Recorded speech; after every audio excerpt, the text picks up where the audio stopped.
In other news tonight, the outburst by Commissioner General of the Customs Division of the Revenue Authority in response to a report which implicates some Ghana Revenue Authority officials and a board member of the Ports and Harbours Authority has once again thrown into sharp focus what watchers say is the failing fight against corruption.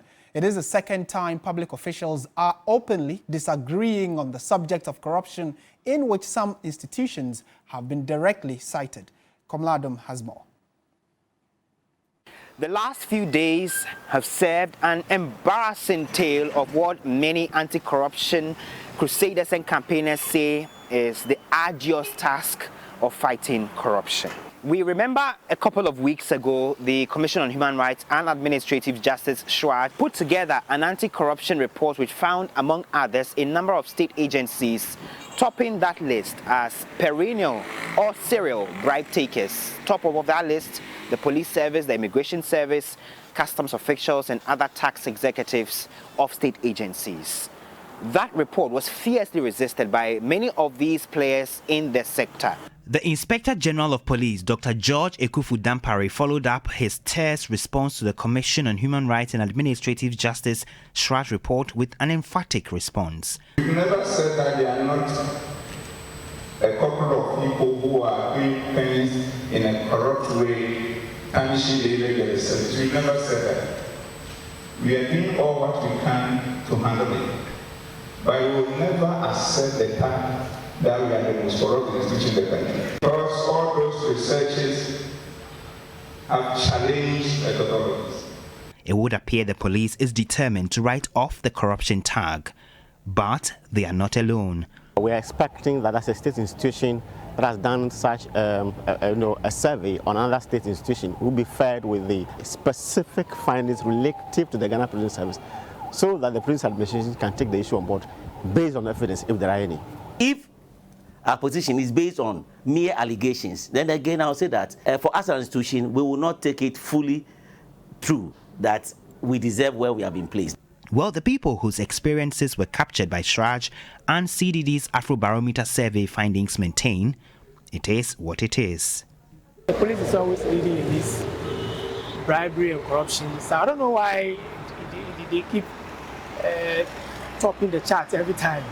It's a position they are jealously guarding it. I don't know, because but they don't want anybody to overtake them. It's very, very shameful. We live in a society whereby you have to bribe your way through everything, especially when it comes to security.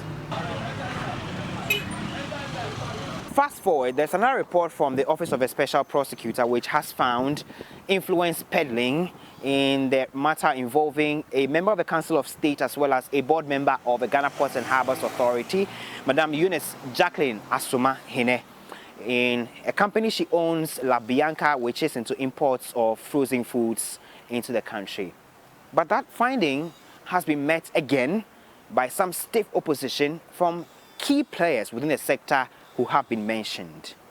The Commissioner General of the Customs Division of the Ghana Revenue Authority, Colonel retired Kwejo Damwa, would have none of that. I even sent people to go and tell him that he's a small boy. I'm older than him. I have lived a meaningful life. If he attempts to destroy me, it won't be easy for him.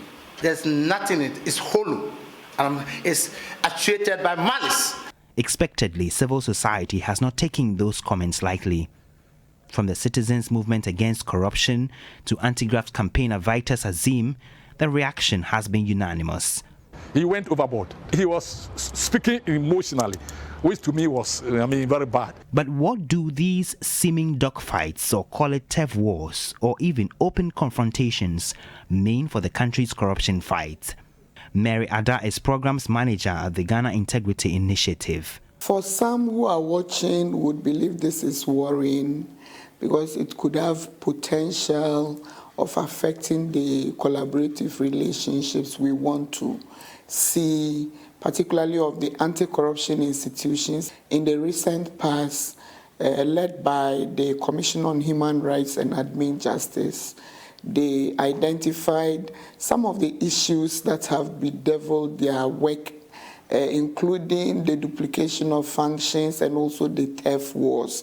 And so they came up with an MOU that had potential to serve their interaction and also collaboration and coordination of the various efforts of these institutions. And so if we as citizens begin to see that these institutions are at loggerheads or attacking each other, it is worrying. But on another level, let's remember that the Constitution gives us the prerequisite to be able to defend ourselves. And so no particular person or institution knows it all or has the right to come up with information and believe that we would pick it and swallow it hook, line, and sinker. What is the way forward? Unfortunately, we do not want it to degenerate to an extent where they wouldn't want to collaborate again. That would be worrying. The real question to ask, has there ever been any real commitment to fighting corruption, or it's just been mere rhetoric?